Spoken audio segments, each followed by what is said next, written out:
स्वागत है आपका न्यूज़ 18 जम्मू कश्मीर लद्दाख हिमाचल में। मैं हूं विशाल और आप देख रहे हैं JKLH प्राइम टाइम। वो समय वो जिसका इंतजार काफी शिद्दत से रहता है, वो समय बहुत करीब आ चुका है।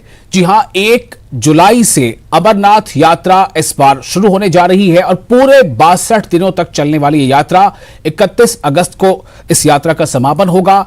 लेकिन जैसे ही ये चर्चा शुरू होती है कि अमरनाथ यात्रा शुरू होने वाली है, उससे पहले चर्चा इस बात को लेकर भी होती है कि यात्रा की तैयारी को लेकर, यात्रा के शुरुआत से लेकर उसके समापन तक, पूरे दिनों तक उसको लेकर तैयारियां किस तरह से होंगी और तैयारियां हर दृष्टि से, क्योंकि एक लंबा ट्रैक है जो यात्रा के शुरुआत से लेकर यात्रा के अंत तक जो भी कोई श्रद्धालु अपना ये सफर शुरू करता है, अपनी ये यात्रा शुरू करता है, उसे कई तरह के अलग अलग क्षेत्रों से होकर गुजरना पड़ता है।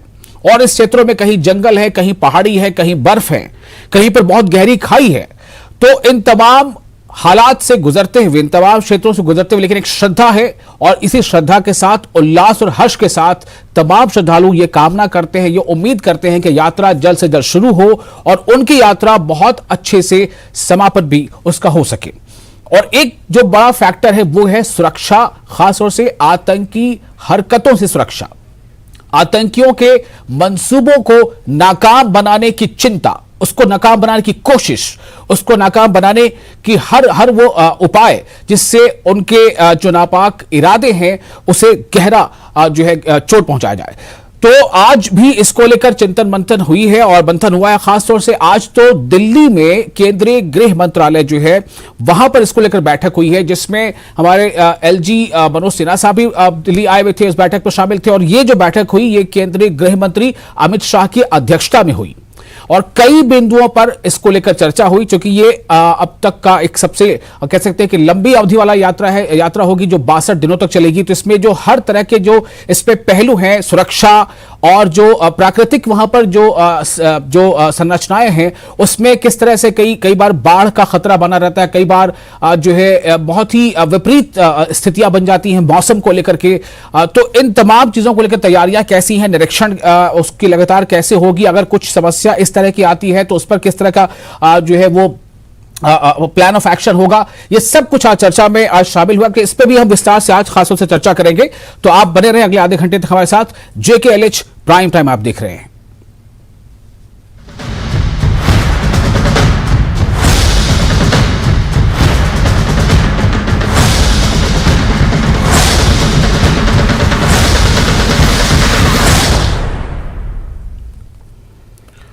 तो इससे पहले कि हम अपनी बातचीत को आगे बढ़ाएं, मैं चाहूंगा कि आपको मैं परिचय करवा दूं उन तमाम मेहमानों का जो हमारे साथ जुड़ रहे हैं इस खास चर्चा में।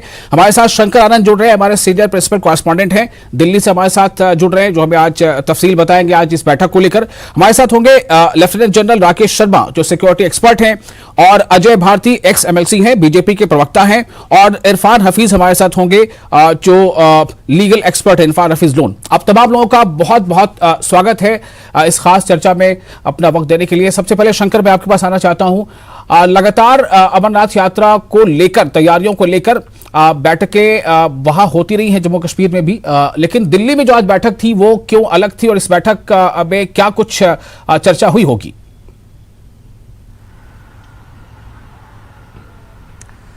देखिए, आज जो कहा जा सकता है एक मैराथन बैठक हुई। आज सुबह से जो बैठक का दौर शुरू हुआ और देर शाम तक ये बैठक चलती रही। तो इस मैराथन बैठक इसको क्यों कहा जा रहा है, इसके बारे में बताना चाहूंगा कि यहाँ पर सिर्फ सुरक्षा व्यवस्था का मसला नहीं था। यहाँ पर सिर्फ अमरनाथ यात्रा में श्रद्धालुओं को किस तरह से सुविधाएं मुहैया कराना, सिर्फ ये मसला नहीं था, बल्कि कई ऐसे बुनियादी चीजों के मसले पे बातचीत की गई।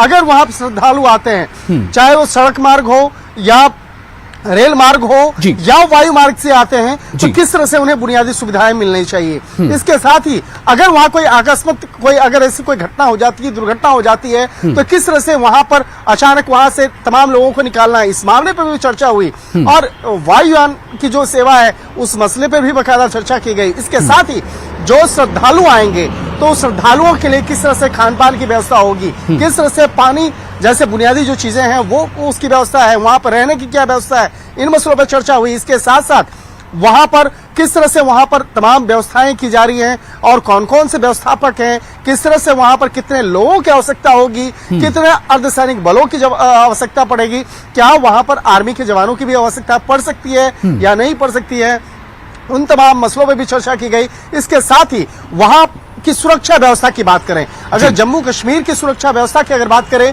तो वहां पर किस तरह के इनपुट्स लगातार मिल रहे हैं, पिछले 5-6 महीनों के दौरान में जिस तरह से इनपुट्स मिल रहे हैं, तो उस मसलों पर किस तरह से उसका समाधान किया जा सकता है, इन मसलों पर चर्चा हुई। तो एक तरह से कहा जा सकता है कि तकनीकी तौर पर अगर देखा जाए तो सुबह से लेकर शाम तक जो महत्वपूर्ण बैठक हुई है वो 3 पार्ट में किया जा सकता है। जो पहली बैठक हुई थी वो उसमें केंद्रीय गृह सचिव स्तर के अधिकारी और उनके नेतृत्व में किया गया था, जिसमें कि डीजी स्तर के अधिकारी अपने अपने प्रेजेंटेशन को दिए। उसके बाद दूसरी जो बैठक हुई वो शाम में 4 बजे स्टार्ट हुई और उस बैठक में केंद्रीय गृह मंत्री की अध्यक्षता और साथ में जम्मू कश्मीर के उपराज्यपाल मनोज सिन्हा उसमें मौजूद थे। इसके साथ ही आर्मी से जुड़े हुए अधिकारी मौके पर मौजूद थे। और तीसरी जो सबसे महत्वपूर्ण हुई वो उसके बाद 6 बजे प्रारंभ हुई, जिसमें कि सुरक्षा व्यवस्था को लेकर तमाम चर्चाएं की गई और किस तरह से उस पर लगाम लगाना है, किस तरह से अगर आतंकी गतिविधियों से संबंधित जो भी इनपुट्स मिल रहे हैं और जो सुरक्षा व्यवस्था किस तरह से होना चाहिए, इन तमाम मसलों पर चर्चा हुई और उस बैठक में खुद रॉ चीफ भी शामिल हुए थे। तो एक तरह से कहा जा सकता है कि आज का जो पूरा एक जो मैराथन बैठक हुई है वो अब लगभग खत्म हो चुकी है थोड़ी देर पहले ही, और थोड़ी देर पहले ही केंद्रीय गृह मंत्री भी अभी इसी मार्ग पे जहां पे मैं खड़ा हूं यहां से भी क्रॉस करते हुए नजर आ रहे थे। और कहा जा सकता है कि आज जो मैराथन बैठक हुई है उसमें कई महत्वपूर्ण बिंदुओं पर चर्चा हुई और उन तमाम बिंदुओं पर शंकर अभी चूंकि 1 जुलाई से यात्रा की शुरुआत होनी है, तो क्या ऐसी कोई और बैठक 1 जुलाई से पहले होने की और कोई संभावना है, या फिर इस बैठक को मान लिया जाए कि यह फाइनल बैठक थी, अंतिम बैठक थी 1 जुलाई से पहले?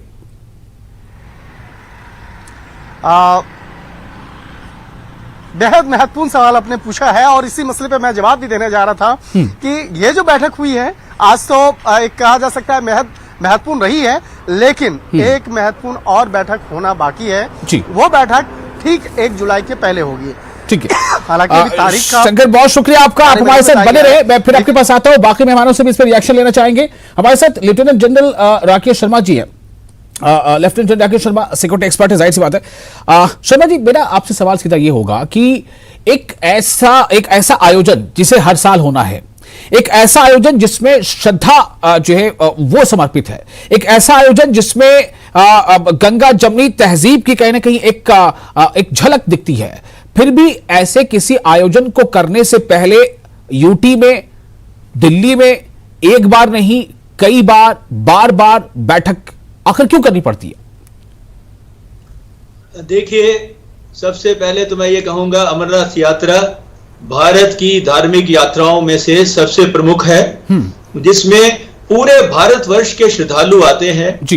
पिछले साल में 2022 में 6 लाख तकरीबन श्रद्धालु आए थे और ये हर साल बैठक होती है, लेकिन हर साल बैठक होती है, हमारे बंदोबस्त ऑलरेडी कोऑर्डिनेटेड होते हैं, सिक्योरिटी अरेंजमेंट्स होती हैं, लेकिन जो बोलते हैं ना, एक डायनामिक सिक्योरिटी सिनेरियो बदली हुई होता रहता है, जिसके कारण कि हमको घड़ी घड़ी हर साल में इसका ब्यौरा लेना पड़ता है। आप जानते हैं कि हमारा जो नेबर है पाकिस्तान, वो पाक नहीं है, वो नापाक है, वो हर वक्त कोई ना कोई ऐसा जरिया ढूंढने की कोशिश करता है जिसमें वो खलन बना सके।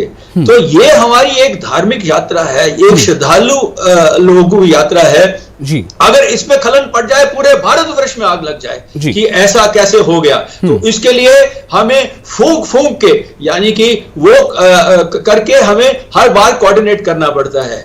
इस यात्रा के बीच में 2 बड़े पहलू हैं, जैसे कि कह भी चुके हैं आप। सबसे पहला पहलू है वो है एडमिनिस्ट्रेटिव अरेंजमेंट्स एंड मैनेजमेंट, जो कि जो हर साल में हमको रिफाइन करना पड़ता है, क्योंकि यात्रु और ज्यादा मात्रा में आते हैं और डायनेमिक्स अलग होती हैं। और दूसरा सबसे बड़ा जो पहलू होता है वो होता है सिक्योरिटी सिनेरियो का।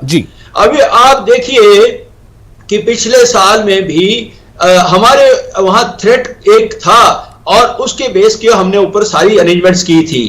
और इस साल में आपने देखा होगा कि पाकिस्तान ये G20 की जो हमारी सफलता के कारण वो बौखलाने से तिलमिला गया हुआ है और वो पूरी कोशिश करेगा। तो इस बार की बड़ी चुनौती होगी, क्योंकि उसको इसकी बार होगा कि मैं कैसे इस बार कर सकूं।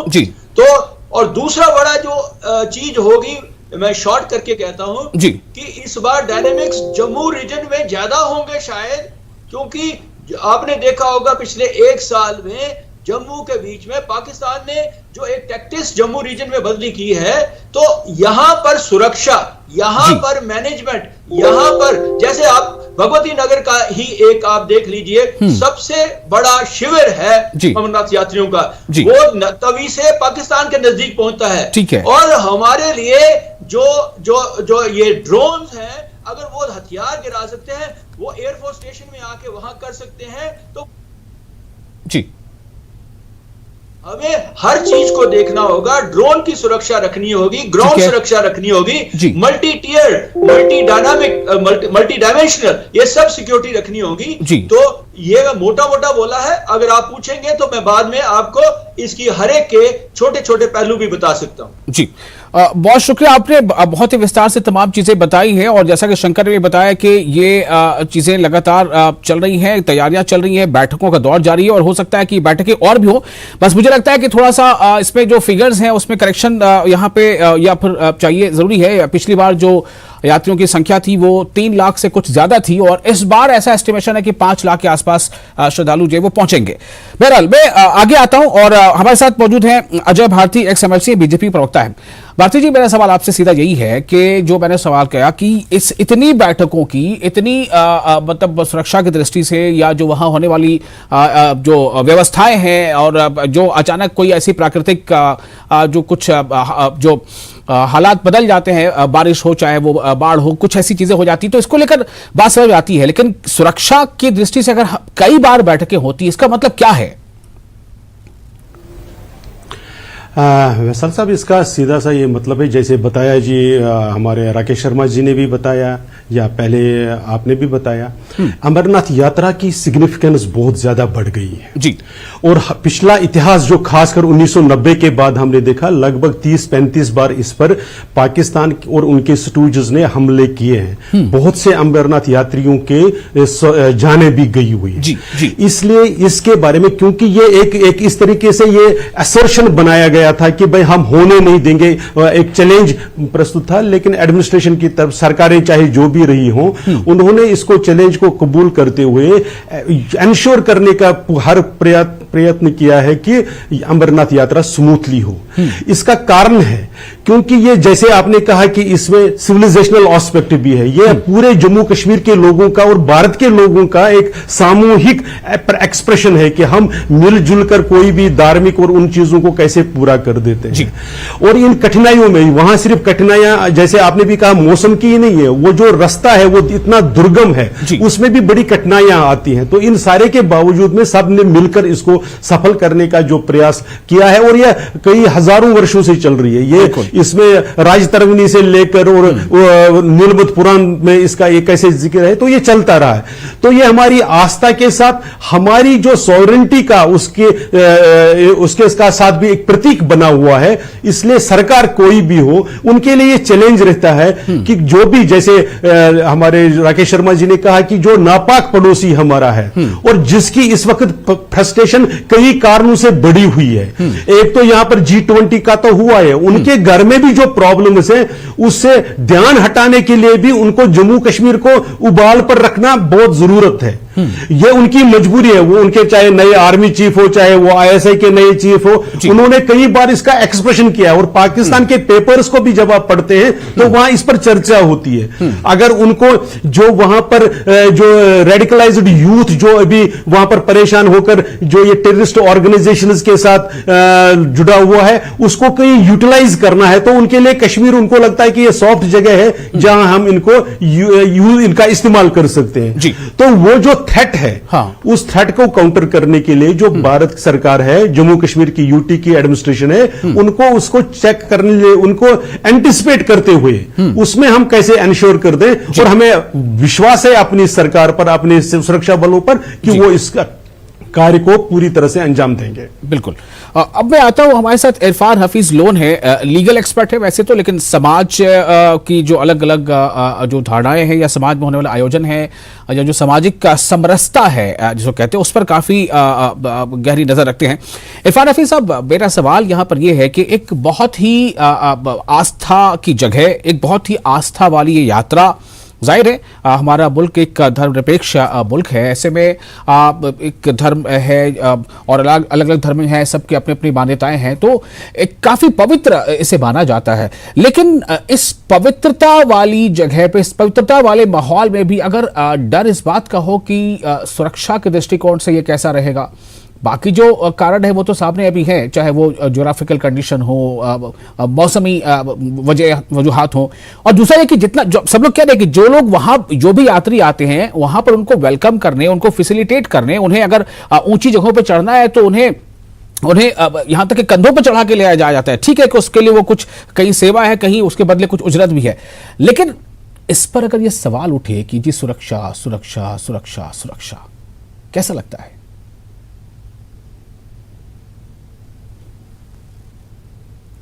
इरफान साहब।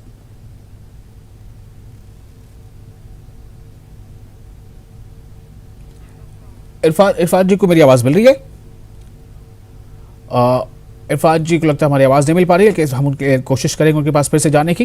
तो सवाल इसी को लेकर हम दोहरा रहे थे। मैं आपके पास वापस आना चाहता हूँ राकेश शर्मा जी, अगर आप मेरी आवाज सुन पा रहे हो, कि सबसे अहम ये जरूर है हमारे देश के लिए, एडमिनिस्ट्रेशन के लिए, यूटी प्रशासन के लिए, कि जो भी यात्री किसी भी राज्य से और किसी भी राज्य के हिस्से से आते हैं, वो सुरक्षा के साथ अपनी ये जो यात्रा है उसे पूरा करें और बहुत ही हर्षोल्लास के साथ, खुशी खुशी जैसे वो आते वैसे घर तक जाएं।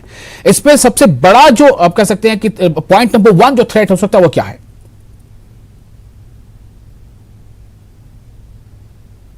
वो टेररिस्ट एक्शंस का हो सकता है।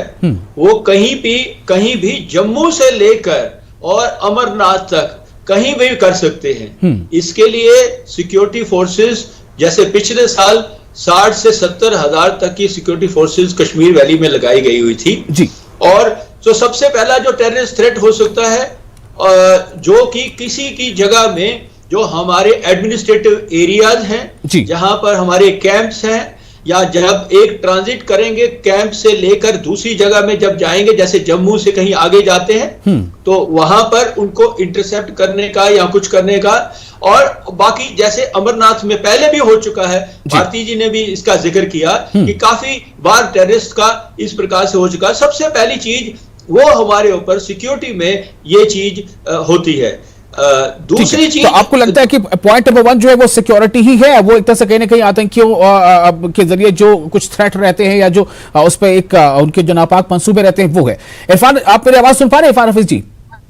ठीक है, मैं आपसे इजाजत लेके मैं इरफान जी के पास जाना चाहता हूं। इरफान जी, आप मेरे सवाल अगर सुन चुके होंगे तो मुझे उसका जवाब दे दीजिए कि एक इतनी पवित्र यात्रा, उसको लेकर इतनी व्याकुलता, इतनी बेचैनी और सुरक्षा को लेकर इतने सशंकित हम लोग रहते हैं, इसकी वजह क्या है, क्यों है ये?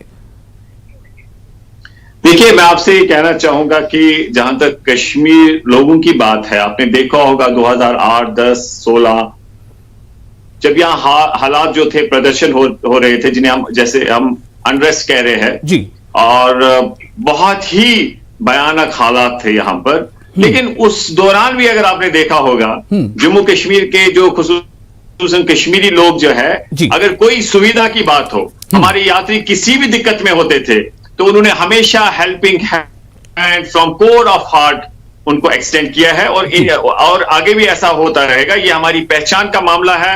हम बहुत ही, कश्मीर जो है जन्नत बेनजीर है, और क्योंकि ये हॉस्पिटेबल लोग है, वो इसका एक एसेंशियल इंग्रेडिएंट है, जन्नत बेनजीर इसे जो कहा जाता है जी।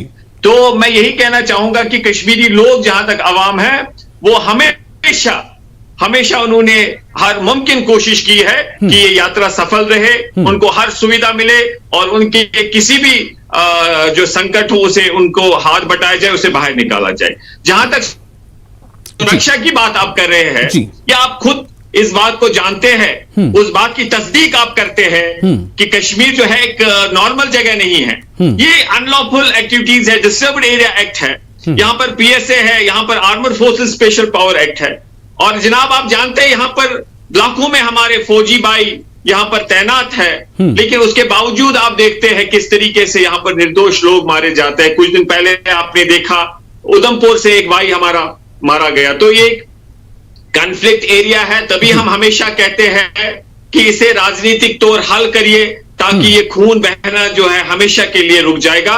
जी। बाकी हम चाहते हैं कि ये यात्रा, कश्मीरी लोग चाहते हैं कि यात्रा सफल रहे, सरकार हर सुरक्षा का प्रबंध करे। और आपने देखा पिछले साल उस पे इनसे जवाब मांगे कि एक वनरेबल जगह पर हमारे यात्रियों को रखा था, जब काफी मौसम ने साथ नहीं दिया, सैलाब की सूरत हाल बनी, काफी नुकसान उससे हुआ। तो ऐसी चूक नहीं होनी चाहिए, और सुरक्षा के हवाले से भी हम चाहते हैं कि हर मुमकिन कदम उठाना चाहिए सरकार को, ये यात्रा सफल और सुरक्षित होनी चाहिए। जी। एक सवाल यहां पर यह है कि कहीं ना कहीं जो यात्री हर साल वहां पहुंचते हैं और उनकी संख्या अगर आप तुलना करें तो हर पिछले साल से अगले साल संख्या बढ़ के नजर आती है। इस बार भी ऐसा अंदाजा है कि 5 लाख के आसपास श्रद्धालु पहुंच सकते हैं। इस बार 62 दिनों तक ये यात्रा चलने वाली है। विश्वास बहाली एक बहुत अहम चीज है। कहीं ना कहीं जो श्रद्धालु उन्हें विश्वास तो है, जो देश के किसी भी हिस्से से चले आते हैं ये जानते हुए कि उस जगह पर थोड़ा अनरेस्ट है, वहां कन्फ्लिक्ट के लेके कई ऐसी घटनाएं हो जाती हैं, फिर भी वहां पहुंचते हैं। उन्हें विश्वास है उन लोगों के पर भी जिनके बीच वो जाते हैं, जिनके बीच से होकर वो जाते हैं। उन्हें विश्वास है सुरक्षा एजेंसियों पर, सैनिकों पर, जम्मू कश्मीर पुलिस पर कि वो जी हमारी रक्षा करते रहेंगे। तो ये विश्वास तो कहीं ना कहीं दिखाता है ना। अजय भारती जी, मैं आपसे पूछना चाहता हूं, क्या ये विश्वास झलकता है कि नहीं झलकता श्रद्धालुओं के हर बार पहले से ज्यादा बढ़कर आने में? बिल्कुल निश्चित रूप से झलकता है। वो अपने देश की सुरक्षा बलों पर विश्वास, वो अपनी सरकार पर विश्वास और अपने लोगों पर विश्वास। कभी भी किसी ने यह नहीं कहा कि कश्मीर के जो मेजॉरिटी कम्युनिटी है उनके तरफ से कोई दिक्कत होती है। दिक्कत क्या होती है? उसमें से वो एलिमेंट जिसको रेडिकलाइज किया गया या जिसको प्रवोक किया जाता है, जो किसी के बहकावे में, और वो राजनीतिक दलों के, राजनीतिक नेताओं के ऐसे जो अपनी राजनीति के लिए उसका इस्तेमाल करते हैं। तो लेकिन जो यात्री है उनको कोई प्रॉब्लम नहीं है, वो विश्वास के साथ ही आते हैं। और वो उन दिनों भी आए जब अटैक्स हुए, एक तरफ से अटैक हुआ लेकिन दूसरी तरफ से यात्रा चलती रही, फिर यात्री आते रहे। तो एक तो श्रद्धा तो है ही, श्रद्धा भी है और अपनी सरकार पर विश्वास भी है, इसलिए उसमें कोई कमी नहीं है। लेकिन हां, जो राजनीति उस पर होने वाली है, जो राजनीति की जा रही है, अभी आप देखेंगे, अभी तो हम एक ही पहलू कर रहे हैं, अभी देखेंगे आप कुछ राजनीतिक दल शुरू हो जाएंगे, जी लोकल लोगों को इनकन्वीनियंस हो रही है या ऐसा ये करिए वैसा ये करिए, तो इस प्रकार की राजनीति होनी है, तो वो फिर लोगों को बरगलाते हैं, उससे फिर दिक्कत होती है। अदरवाइज आम आदमी का इसमें सहयोगी है। ये ठीक है, आपने कहा कि उजरत है, कोई सर्विस के बदले कोई पेमेंट ले लेता है, लेकिन वो सर्विस प्रोवाइड करता है, वो सर्विस मन से करता है, दिल से करता है, वो इसकी तैयारी साल भर करता है। बिल्कुल। तो इसलिए मैं इसी पहलू पे अपने दोनों मेहमानों से, इरफान हफीज, मैं आपके पास जाना चाहता हूं, ये विश्वास बहाली और कैसे बढ़ सकती है? इरफान साहब जी, ये विश्वास बहाली, देखिए मैंने आपको इससे पहले भी कहा कि आपके पास एक एग्जाम्पल है कि जब यहां पर हालात बहुत भयानक थे, चाहे 2008 हो, 10 हो, 16 हो, जब लोग सड़कों पे थे, लेकिन आपने देखे होंगे ऐसे कहीं एग्जाम्पल्स है जहां पर हमारे यात्री भाइयों को कोई दिक्कत थी, कहीं पर कोई सड़क पे एक्सीडेंट हो गया, कोई दुर्घटना हुई, तो उसमें कश्मीरियों ने प्रोटेस्ट भी कर रहे थे, लेकिन कहा यह हमारे यात्री भाई है, मेहमान है, हमें इनकी सहायता करनी होगी। और मैं समझता हूं वो विश्वास की बहाली के लिए और क्या चाहिए आपको? कश्मीरी लोग जो है मेहमान नवाज है, पुरअमन पसंद लोग हैं, लेकिन अब सुरक्षा के हवाले से आपको मालूम है कश्मीर क्या समस्या है। 1 लाख लोग यहाँ पर मारे गए, काफी खून बहा यहाँ पर, कहीं युद्ध हो गए, कारगिल हो गया, उससे पहले युद्ध हो गए, और अभी भी आप देखते हैं कि खून बहता है यहाँ पर, लोग जेलों में हैं, अनलॉफुल एक्टिविटीज प्रिवेंशन एक्ट लागू है, डिस्टर्ब्ड एरिया एक्ट है। तो ऐसे में हम यही कहेंगे कि कश्मीर समस्या अगर हल हो जाता, हमेशा के लिए इसे परमानेंट सोल्यूशन हो जाता, तो मैं समझता हूं के लोगों को ठीक है। राहत मिलेगी। बाकी बिल्कुल, मैं आपसे बिल्कुल। कहना चाहूंगा, लोगों की ओर से हमेशा हाँ। ये रहा है, कश्मीरी अवाम की ओर से, हाँ। कि हमारे जो मेहमान है, यात्री भाई है, सफल रहे और कश्मीरी अवाम बिल्कुल हमेशा उनके साथ रहेंगे। ठीक है। हाँ, हमारी आपसे गुजारिश है, प्रशासन से गुजारिश है हाँ। कि यात्रा को कंडक्ट करते हुए यहाँ का जो एनवायरनमेंट है उसका भी ख्याल रखा जाए। बिल्कुल। राकेश जी, फाइनल कमेंट बस 15-20 सेकंड आपको दे पाऊंगा। ये विश्वास बहाली कितना मतलब ये अटूट है और कितना ये अहम है इस पूरी यात्रा को लेकर? ये बहुत जरूरी है और ये विश्वास आएगा कश्मीर वैली से सबसे पहले। और हमारे, जैसा कि हमारे भारती जी ने भी कहा और ये कहा कि हमारे कश्मीरी भाई जो है वो इसमें खलन नहीं चाहते, वो भी आस्था रखते हैं, उनकी अपनी आस्था है, वो दूसरे की आस्था में भी रखते हैं। लेकिन ये अगर खलन आती है तो बाहर से आती है, पाकिस्तान से आती है। और दूसरा, अगर विश्वास की बहाली करनी है हमने, तो ये सबसे पहले तो एक वेलकम मैसेज ओपन हैंडेडली ये होना चाहिए कश्मीर पार्टीज की तरफ से, वहां से अनाउंस होना चाहिए कि हम सब इसको इसके जो अमरनाथ यात्रा को वेलकम करते हैं और हम सब ये करेंगे कि पूरी सपोर्ट दें और कुछ ना कुछ कोई भी चीज। चलिए, इसी आशा के साथ और इसी उम्मीद के साथ इस चर्चा को यहां पर हम खत्म करते हैं। बहुत शुक्रिया आप तमाम मेहमानों का इस खास विषय पर अपना कीमती समय देने के लिए, और फिलहाल इस चर्चा में तय मुझे दें इजाजत। नमस्कार।